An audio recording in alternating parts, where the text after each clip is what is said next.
요즘 들어 아침마다 귀뚜라미 소리를 듣는다. 이 동네는 도심도 아니고 시골도 아니니 어디선가 묘하게 굴러온 것들이다. 처음엔 귀가 울리는 줄 알았다. 나이 들면 그런 일도 생긴다더니 이제 그 말이 빈말은 아니라는 걸 안다. 그날도 그랬다.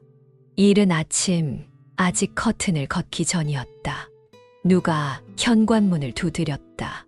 세상에, 누가 이 시간에.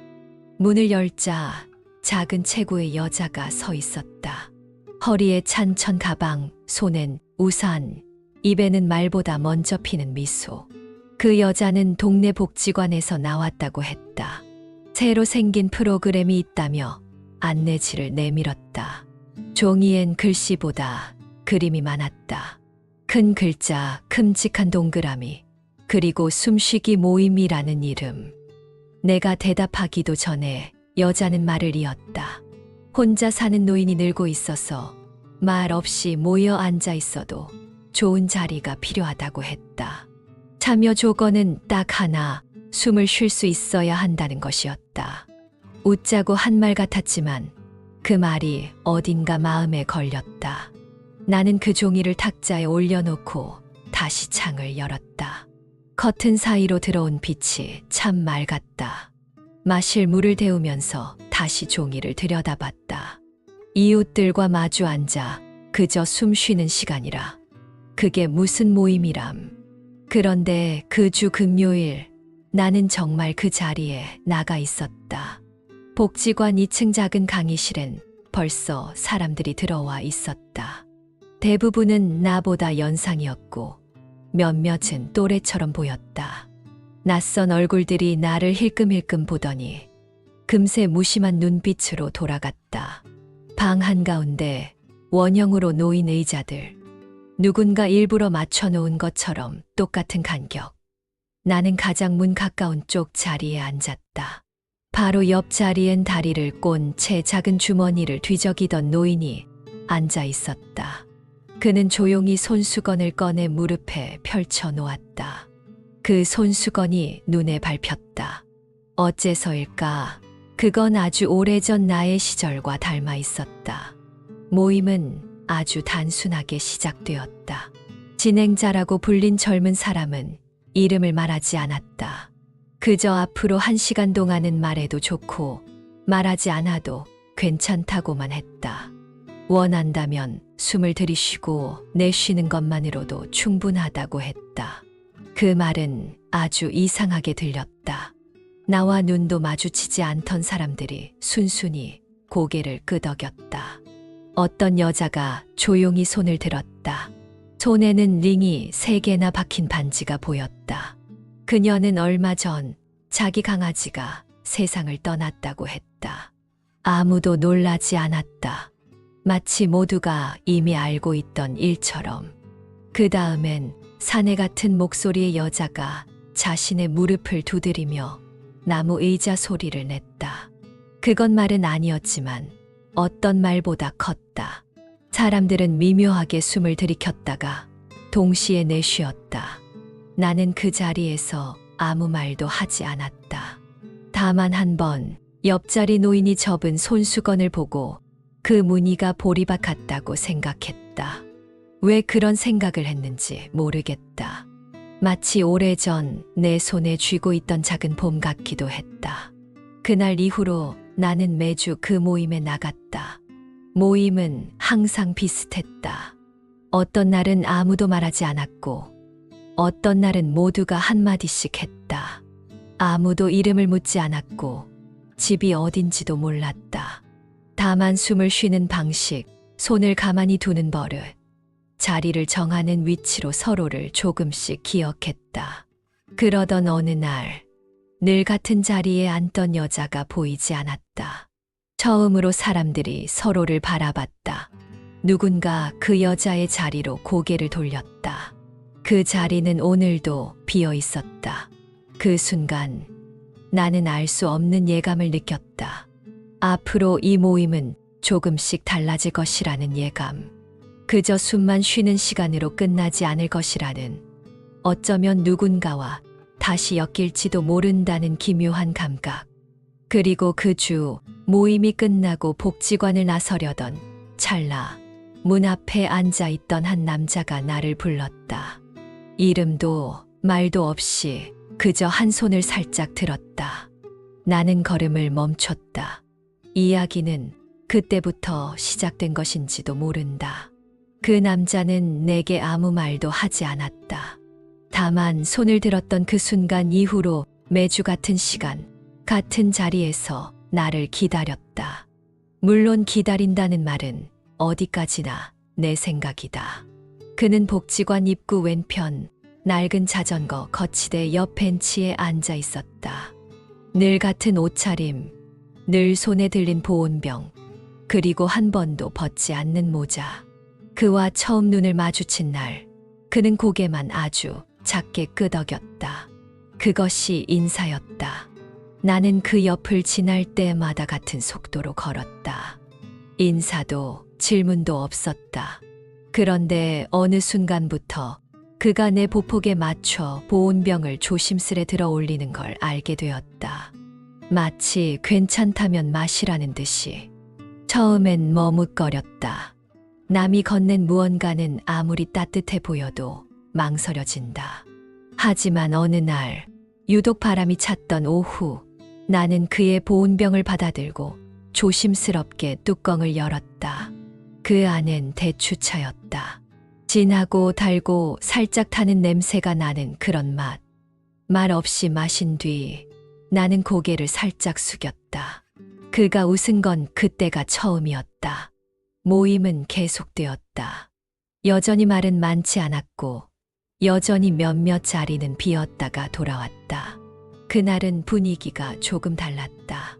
새로 온 사람이 있었기 때문이다. 키가 작고 굽은 어깨를 가진 나보다 나이가 많아 보이는 여자였다. 그녀는 첫날부터 자리를 정하지 않고 계속 자리를 바꿨다. 그날은 내 맞은편에 앉아 있었다. 진행자는 평소와 다름없이 숨을 쉬자고 했다. 눈을 감고 깊이 들이쉬고 길게 내쉬는 시간. 그 짧은 침묵 사이 맞은편 여자의 숨소리가 유난히 컸다. 나는 조심스럽게 눈을 떴다. 그녀는 눈을 감은 채 어깨를 들썩이고 있었다. 울고 있는 걸까? 숨을 쉬는 걸까? 둘 다였는지도 모른다. 모임이 끝나고 다들 조용히 일어났을 때 그 여자는 가방에서 작은 비닐봉지를 꺼내 내게 내밀었다. 안엔 조각낸 사과 한 쪽. 그녀는 단 한마디도 하지 않았지만 나는 그걸 받아들였다. 그날 이후로 그녀는 늘 내 옆에 앉았다. 다음 주 벤치엔 그 남자가 없었다. 나는 처음으로 복지관 입구에서 발걸음을 멈췄다. 그리고 무심코 자전거 거치대를 바라봤다. 거기엔 보온병이 하나 놓여 있었다. 나는 그것을 짚지 않았다. 다만 몇 걸음 떨어진 벽에 등을 대고 앉아 잠시 쉬었다. 마치 그가 하던 방식처럼. 그렇게 몇 분쯤 지났을까. 복지관 안에서 작은 소란이 들려왔다. 누구 목소린지는 몰라도 한 여자가 다급하게 진행자에게 뭔가를 말했다. 나는 귀를 기울이지 않았다. 그저 다시 걷기 시작했다. 모임으로 들어가는 길, 비닐봉지를 손에 쥔 여자가 내 옆으로 다가왔다. 이번엔 사과가 아니라 마른 귤 껍질이었다. 나는 잠시 웃었고 그녀도 웃는 듯 했지만 곧 고개를 떨궜다. 그녀의 손등엔 아주 작고 옅은 반점들이 퍼져 있었다.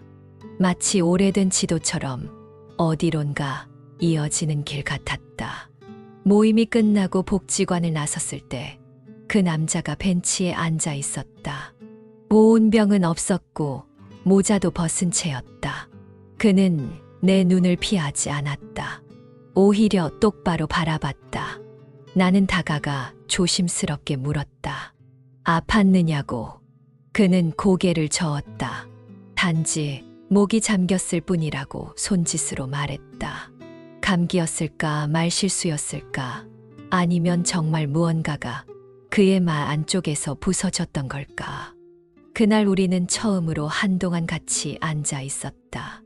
아무 말도 없었지만 나는 그 침묵이 그 어떤 대화보다 오래 남을 거란 생각이 들었다.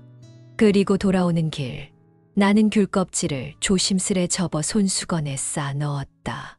내 손수건 무늬도 이제 점점 보리밭을 닮아가고 있었다. 복지관 뒤편 공터에 작은 텃밭이 생긴 건 봄비가 3번쯤 내리고 나서였다. 원래는 폐자재를 쌓아두던 공간이었는데 누가 말도 없이 싹 정리해 놓았다. 그 다음 날부터 누군가 흙을 고르고 작은 나무 판자를 둘렀다. 안내문 하나 붙지 않았지만 텃밭은 매일 조금씩 자랐다.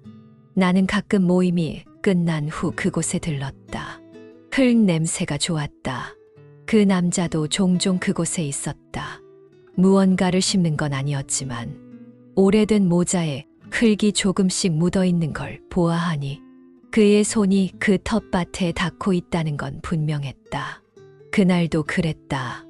나는 한참 텃밭 둘레를 걷고 있었고 그는 한쪽 끝에서 허리를 굽힌 채 무언가를 묻고 있었다. 그런데 이상하게도 땅에 묻고 있던 건 씨앗이나 묘목이 아니라 작은 노란 종이었다. 나는 조심스레 다가가 물었다. 그건 뭐냐고. 그는 대답 대신 손짓을 했다. 그냥 오래된 메모라고. 버리기 아까워서 땅에 묻는다고. 그 말에 나는 피식 웃었다. 하지만 그는 웃지 않았다. 그리고 그 말이 농담이 아니라는 걸 나중에야 알게 됐다. 며칠 뒤 모임에 익숙한 얼굴 하나가 보이지 않았다. 그 여자, 늘 내 옆에 앉던 비닐봉지 속 사과나 귤껍질을 내밀던 그 여자. 진행자는 평소처럼 아무 말도 하지 않았고 참석자들도 누구 하나 묻지 않았다. 그저 그 자리를 지나칠 뿐이었다. 하지만 그날 내 귓가에 작게 말하듯 숨을 내쉬던 누군가의 소리가 들렸다. 그 여자는 며칠 전 복지관 근처에서 쓰러졌다고 했다. 아침 산책 중이었다고. 병원에 있다는 소식이 모임이 끝난 뒤 복도에서 은근히 퍼졌다. 나는 그날 모임 후 바로 병원으로 향했다. 복지관 직원에게 병실 위치를 물었고 간호사에게 이름을 말하자 조용히 고개를 끄덕이며 병실을 가리켰다. 그녀는 혼자 누워 있었다. 팔엔 링거가 꽂혀 있었고 머리맡엔 사과 반쪽이 담긴 작은 용기가 놓여 있었다. 아직 말은 못한다고 했다. 의식은 있지만 아직. 나는 그녀 옆에 앉아 말없이 귤껍질 이야기를 꺼냈다. 귤껍질을 한 번 삶아 말리면 향이 오래 간다고. 그 얘기를 들은 적이 있다고. 그녀는 눈을 감은 채 고개를 아주 작게 움직였다. 그게 대답이었다. 그 순간 무릎 위에 올려놨던 내 손수건이 문득 눈에 들어왔다. 그 무늬는 점점 더 보리밭 같았다. 익숙하면서도 어디로 가야 할지 모르는 작은 길들처럼. 며칠 후 복지관 텃밭에 이상한 일이 생겼다. 누군가 텃밭 한가운데를 파헤쳐 놓은 것이다. 흙이 뒤엉켜 있었고 작은 노란 종이 몇 장이 흙 밖으로 드러나 있었다. 지켜보던 사람들은 웅성거렸다. 누가 이런 일을 했을까? 장난인가? 실수인가? 나는 조심스레 종이 하나를 주워 펼쳤다. 거기엔 손글씨로 단어들이 쓰여 있었다. 왼쪽 무릎, 계단, 잊지 말기, 한 사람만. 그건 누군가의 기억 같았고 동시에 누군가의 경고 같았다. 그 남자는 보이지 않았다. 나는 진행자에게 물었다. 그 남자에 대해. 그는 잠시 망설이다가 이렇게 말했다. 예전에도 그런 종이를 써서 벤치 아래에 두곤 했다고. 말이 불편해진 이후부터였다고. 그날 밤 나는 한참 동안 잠들지 못했다. 땅에 묻는 종이, 사라진 사람들, 돌아오지 않는 자리, 그리고 무심하게만 보였던 숨쉬기 모임의 진짜 목적. 그게 단지 호흡을 위한 시간이 아니었다는 생각이 조금씩 자리 잡고 있었다. 다음 모임엔 무슨 일이 일어날까? 아무 일도 일어나지 않을까? 아니면 우리가 몰랐던 어떤 이야기들이 비로소 밖으로 나올까? 그건 아무도 모른다. 하지만 나는 다시 그 자리에 나갈 것이다. 숨 쉬는 사람들 사이에 앉기 위해 그 여자는 다시 걷기 시작했다. 병원에서 퇴원하고 첫 모임에 왔을 땐 휠체어에 앉아 있었지만 한 달쯤 지난 어느 날엔 지팡이를 짚고 혼자 걸어 들어왔다. 복지관 직원이 살짝 뒤따르긴 했지만 그녀는 스스로 앉을 자리를 찾아 천천히 걸었다. 그 모습을 보며 나는 자리에서 일어났다. 내가 앉던 자리를 그녀에게 내어주고 그 옆에 나란히 앉았다. 그날 모임은 특별한 이야기가 없었다. 그저 평소처럼 숨을 쉬고 잠깐 눈을 감고 서로를 바라보는 시간. 그런데 모임이 끝나갈 무렵 그녀가 작은 비닐봉지를 내게 내밀었다. 안에는 찐 고구마가 들어있었다. 나는 웃으며 받았다. 아주 따뜻했고 아주 달았다. 그 순간 이상하게도 눈물이 날 뻔했다. 모임이 끝나고 복지관을 나서려는데 익숙한 실루엣이 벤치 앞에 서 있었다. 그 남자였다. 예전처럼 모자를 눌러쓰고 그 특유의 조용한 표정으로 앉아 있었다. 손에는 여전히 보온병. 나는 가볍게 손을 흔들었다. 그도 나를 보고 고개를 살짝 숙였다.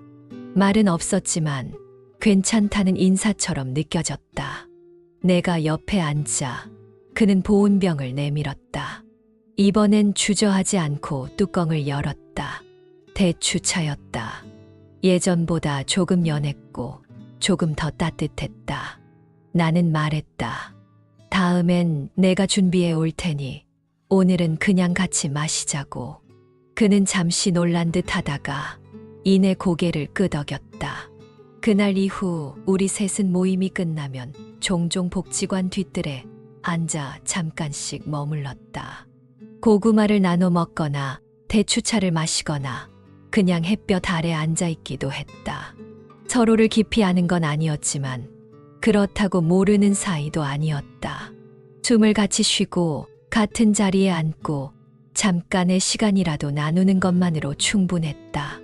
어느 날 그 남자가 조심스럽게 말했다. 자신이 모임을 처음 시작할 때는 말이 불편해서가 아니라 사람들과 대화가 버거워서였다고. 말을 꺼내면 자꾸 그쪽에서만 대답이 오고 정작 자긴 혼자 남는 기분이 들어서였다고. 나는 고개를 끄덕였다. 나도 처음엔 그랬다고. 그 여자는 고구마를 껍질째 먹으면서 자긴 지금도 말보단 음식이 편하다고 말했다. 셋이 동시에 웃었다. 계절이 바뀌고 복지관 텃밭에 꽃이 피었다. 누군가는 상추를 심었고 누군가는 쑥갓을 뿌렸다. 우리는 아무것도 심지 않았다. 대신 고구마를 찌고 차를 끓이고 의자에 앉아 햇살을 나눴다. 나는 이제 이 모임이 숨쉬기 모임이라기보다는 살아있기 모임 같다고 생각한다. 크게 웃지 않아도 열심히 이야기하지 않아도 그냥 그 자리에 있는 것만으로 충분한 시간. 때로는 그런 시간이 살아있는 날 중에서 제일 따뜻하게 남는다. 그 남자는 여전히 말을 많이 하진 않지만 내가 차를 준비하는 날이면 보온병 뚜껑을 먼저 열어준다. 그 여자는 종종 복지관 직원 몰래 귤을 까먹고 내게 한 조각 건네면서 작은 미소를 짓는다. 그리고 나는 매주 그 자리에 나간다. 누구와 무슨 얘기를 하게 될지는 모르지만 숨을 같이 쉬는 사람들을 다시 만날 수 있다는 것. 그게 요즘 내 하루 중 가장 좋은 시간이다. 오늘도 이야기 끝까지 들어주셔서 정말 감사합니다. 숨 쉬듯 조용하지만 따뜻한 하루가 되셨길 바랄게요. 구독과 좋아요 잊지 않으셨죠?